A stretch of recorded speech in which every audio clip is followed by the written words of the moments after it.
Hello दोस्तों, नमस्कार दोस्तों। आज हम बात करने जा रहे हैं ट्रांसफार्मर के ऊपर कि ट्रांसफार्मर क्या होता है और कैसे काम करता है। बहुत ही सिंपल लैंग्वेज के अंदर आपको मैं आज ट्रांसफार्मर के बारे में बताऊंगा।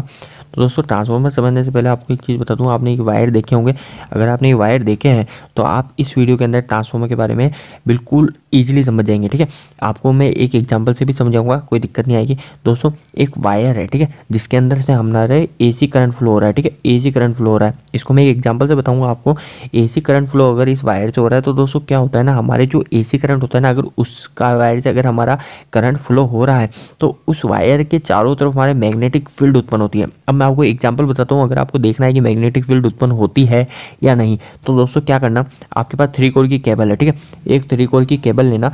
उस 3 कोर की केबल के अंदर ये 2 वायर कोई से भी उसको एक फेस के अंदर जोड़ देना। जो हमारे प्लग होते हैं ना, 3 पिन प्लग, ठीक है, 3 पिन प्लग के अंदर पहले टेस्टर जला के देखना। 3 पिन प्लग के अंदर जिसके अंदर फेस आ रहा है, अगर इसमें फेस आ रहा है तो 2 वायर को उस फेस के अंदर जोड़ देना।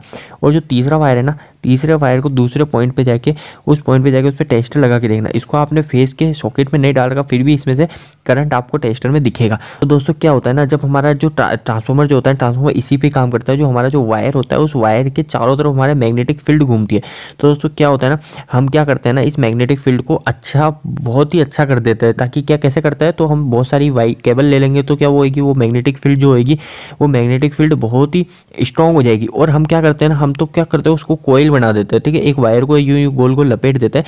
उस वायर को लपेट देते हैं ना, तो फिर बाद में क्या हो जाता है, वो एक कोयल बन जाती है। जब भी वो किसी वायर को लपेटा गया तो वो है कोयल। ठीक है, आपको कभी भी मन में आए कोयल क्या होती है, तो किसी भी वायर को लपेटा वो कोयल होगी। तो कोयल बनने से क्या होता है ना दोस्तों, वो हमारी जो मैग्नेटिक फील्ड जो थोड़ी बहुत बन रही थी ना, वो बहुत ही स्ट्रांग हो जाती है। ठीक है, अब क्या होता है दोस्तों, आपको दिख रही होगी कुछ इस प्रकार की मैग्नेटिक फील्ड घूमती है हमारी चारों तरफ। और दोस्तों ये DC में काम क्यों नहीं करता, तो DC की और AC की आपको एक डिफरेंस बता देता हूँ। आप उस डिफरेंस भी समझ जाओगे और हमको ये भी पता चल जाएगा कि ये DC पे काम क्यों नहीं करता। देखो दोस्तों, AC यहाँ बना रहा हूँ मैं और DC यहाँ बना रहा हूँ। ठीक है, अगर हमारा जो DC के अंदर आपको पता है प्लस माइनस होता है, पर जो AC के अंदर क्या होता है, फेस और न्यूट्रल। ठीक है, तो दोस्तों क्या होता है ना, जब फेस जो है ना, फेस वायर, जब फेस वायर के अंदर DC जो है ना, DC के अंदर पॉजिटिव और नेगेटिव होता है। तो दोस्तों जो हमारा जो AC जो होता है ना, यहाँ पे बना रहा हूँ AC के अंदर जो फेस वायर है, फेस वायर के अंदर हमारा पॉजिटिव भी होता है और नेगेटिव भी होता है। जो DC के अंदर एक पॉजिटिव और एक नेगेटिव वायर होता है ना, AC वायर के अंदर जो फेस वायर होता है ना, उसी के अंदर हमारा पॉजिटिव भी होता है और नेगेटिव भी होता है। आपने 50 हर्ट्ज फ्रीक्वेंसी सुनी है ना, तो 50 हर्ट्ज फ्रीक्वेंसी का मतलब जो हमारा AC का जो एक वायर फेस है ना, उस फेस के अंदर एक बार पॉजिटिव और एक बार नेगेटिव, ऐसा 50 बार हो रहा है। यानी हमारा जो है वो DC के अंदर तो ओनली एक स्थिर चलता है, जो पॉजिटिव है, पर AC के अंदर हमारा 50 बार वो कम ज़्यादा होता है। तो दोस्तों हमारी सिंपल सी बात पे आते हैं। आप समझ गए कि हमारा जो मैग्नेटिक फील्ड है हमारे चारों तरफ घूमती है। क्यों घूमती है, क्योंकि अल्टरनेटिंग वोल्टेज बनता है, अल्टरनेटिंग करंट है। ठीक है, AC के अंदर, इसलिए DC में काम नहीं करता। अब दोस्तों क्या होता है ना, हमारा जो एक आपने सुनी होगी ट्रांसफार्मर कोर, लेमिनेटेड कोर, कुछ ऐसा शब्द सुना होगा, तो उसके बारे में मैं आपको बताता हूँ। दोस्तों क्या होता है ना, जब हमारी जो वाइंडिंग है, हमारे क्या करते हैं ना, देखो ट्रांसफार्मर में क्या करते हैं, एक वाइंडिंग इधर लपेट देते हैं। इस वाइंडिंग के अंदर हम AC जोड़ देते हैं, एक फेस जोड़ दिया इधर और एक न्यूट्रल जोड़ दिया। ठीक है, क्या होगा ना, अभी मैंने आपको बताया चारों तरफ मैग्नेटिक फील्ड घूमेगी, तो मैग्नेटिक फील्ड चारों तरफ हो जाएगी इसके, तो चारों तरफ होएगी। तो फिर बाद में इधर हम कुछ लोड लगा देंगे, तो इसके अंदर हमारा लोड कनेक्ट कर देंगे। तो क्या होगा ना, हमारा कुछ मैग्नेटिक फील्ड इधर से इधर रह जाएगी और कुछ मैग्नेटिक फील्ड इसमें आ जाएगी, तो हमारा ये लैंप चल जाएगा। ठीक, पर दोस्तों क्या हो रहा है ना, अभी क्या आपको दिख रही है, हमारी जो मैग्नेटिक फील्ड है, वो मैग्नेटिक फील्ड सिर्फ हम इतनी सी यूज कर पा रहे हैं। ये मैग्नेटिक फील्ड वेस्ट हो गई, ये मैग्नेटिक फील्ड वेस्ट हो गई, ये मैग्नेटिक फील्ड वेस्ट हो गई। तो क्या किया ना दोस्तों, इसका जो है समाधान करने के लिए मैग्नेटिक फील्ड हमारी वेस्ट हो रही है, हमारी इलेक्ट्रिसिटी तो फालतू वेस्ट हो रही है, जो हमारे इलेक्ट्रॉन है वो फालतू वेस्ट हो रहे हैं। तो दोस्तों फ्लक्स, इसको एक फ्लक्स भी बोलते हैं। ठीक है, ये जो फील्ड घूम रही है ना, इसको फ्लक्स बोलते हैं। ठीक है, आपको एक चीज़ ध्यान रखनी है कि इसको फ्लक्स बोलते हैं। फ्लक्स क्या होता है, तो आप समझ जाओगे, मैग्नेटिक फ्लक्स होता है। मैग्नेटिक फ्लक्स हमारे AC जो भी वायर होता है उसकी चारों तरफ घूमता है। तो दोस्तों क्या होता है ना, इस फ्लक्स को बचाने के लिए, इस मैग्नेटिक फील्ड को बचाने के लिए हमको एक कोर होती है। ठीक है, उस कोर, आपने वर्ड सुना होगा जो ट्रांसफार्मर के अंदर कोर बनी होती है। तो दोस्तों इस प्रकार की ये तो वाइंडिंग है, सॉरी। तो दोस्तों आपने ट्रांसफार्मर के अंदर कोर सुना होगा, तो दोस्तों आपने कुछ इस प्रकार की कोर बहुत जगह सुनी होगी। तो एक कोर क्या होती है ना, ये सिंगल सी पत्तियां होती है, ना कि बहुत मोटी ठोस पदार्थ नहीं होता, ये सिंगल सी पत्तियां होती है। इसके अंदर भी हमारे जो इसका जो डायमीटर होता है 2.5 mm से 5 mm होता है, इतनी पतली होती है।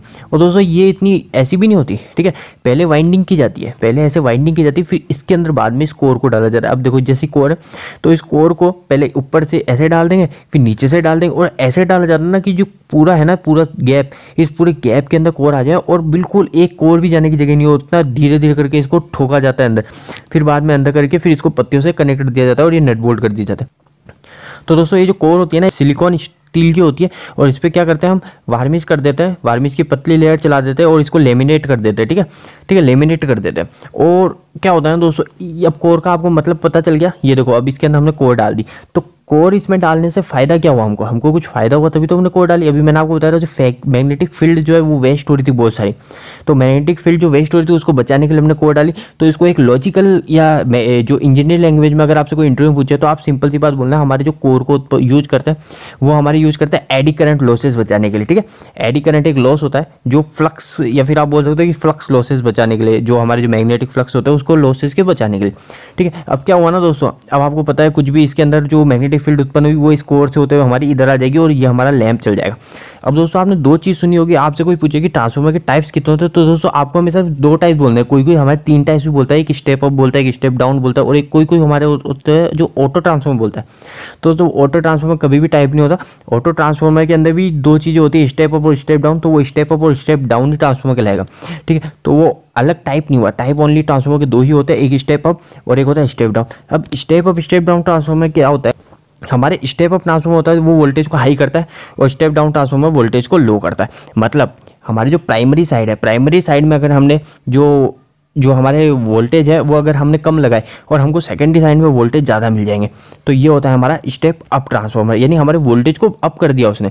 तो इसके अंदर क्या होगा ना, हमारी जो वाइंडिंग है, वाइंडिंग हमारी लेफ्ट साइड जो हमारी जो प्राइमरी साइड है उसमें कम होगी और सेकेंडरी साइड में ज़्यादा होगी। क्योंकि देखो अब क्या होगा ना, यहाँ से फ्लक्स उत्पन्न होगा, फ्लक्स इस कोर में से होता हुआ जाएगा और इस कोर में से जाएगा, तो हमारे यहाँ पे कुछ ज़्यादा ही फ्लक्स से उत्पन्न ले लेगा, पूरा ज़्यादा फ्लक्स ले लेगा और ज़्यादा फ्लक्स लेने के कारण हमारा वोल्टेज ज़्यादा हो जाएगा।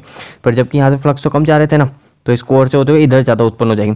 ठीक है, अब इसके बाद में हम स्टेप अप ट्रांसफार्मर को यूज में कहाँ लेते हैं, तो ट्रांसमिशन लाइन में लेते हैं। क्यों लेते हैं, क्योंकि इधर जो लॉसेस होते हैं जो हमारे, तो वो हर लॉसेस को कम करने के लिए साथ साथ जो हमारा अगर हम वोल्टेज बढ़ाते हैं ना, तो एक चीज़ होती है हमारा करंट कम हो जाता है। ठीक है, करंट कम हो जाएगा तो हमारे जो कंडक्टर की साइज है, जो हम हमारे जो वायर है जो ट्रांसमिशन लाइन में बहुत दूर दूर तक यूज में ली जाती है, हज़ारों किलोमीटर तक यूज में ली जाती है ट्रांसमिशन लाइन, तो वो जो वायर है उस वायर को पतला यूज में ले सकेंगे। ठीक है, इसलिए हम ट्रांसमिशन लाइन में स्टेप अप ट्रांसफार्मर यूज लेते हैं। और स्टेप डाउन ट्रांसफार्मर क्या होता है, स्टेप डाउन ट्रांसफार्मर सिंपल सा फंडा होता है, वही उसका अपोजिट वोल्टेज को कम करेगा।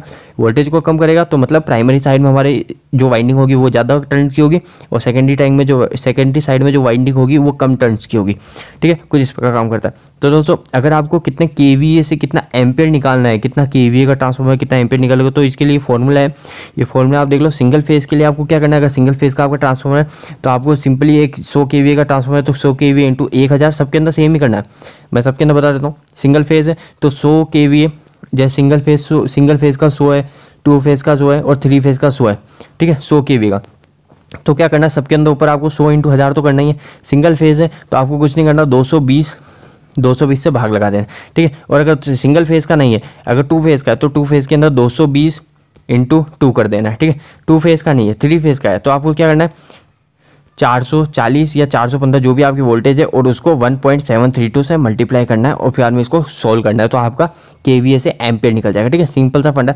दोस्तों मैंने एक वीडियो बनाया है जिसके अंदर ट्रांसफार्मर के जो न्यूट्रल पॉइंट होता है उसको अर्थ क्यों किया जाता है, उसको आपने सब स्टेशन ग्रिड स्टेशन देखे होंगे जिसके अंदर जो ट्रांसफार्मर का जो न्यूट्रल पॉइंट होता है उसको अर्थ किया जाता है। उसके अंदर भी मैंने बहुत अच्छे से और चीज़ें भी नॉलेज दी है जो आपको बहुत ही काम आएगी। आपको वीडियो देखना है तो ऊपर एक आई करके बटन मिलेगा, उस बटन पे क्लिक करो और इस वीडियो को सर्च मार लो और देख लो। तो दोस्तों उम्मीद है कि आपको वीडियो पसंद आया होगा। इस वीडियो से अगर आपकी कुछ हेल्प हुई है तो वीडियो को लाइक कीजिए। अगर आपको ऐसे वीडियोस और चाहिए तो मुझे नीचे कमेंट कीजिए। और अगर आपकी इलेक्ट्रिकल की वीडियोस हिंदी में देखना पसंद करते हैं तो आप इस चैनल को जरूर से सब्सक्राइब कीजिए, क्योंकि मैं यहाँ पे इलेक्ट्रिकल की वीडियोस हिंदी में अपलोड करता रहता हूँ। आज के लिए इतना ही, धन्यवाद।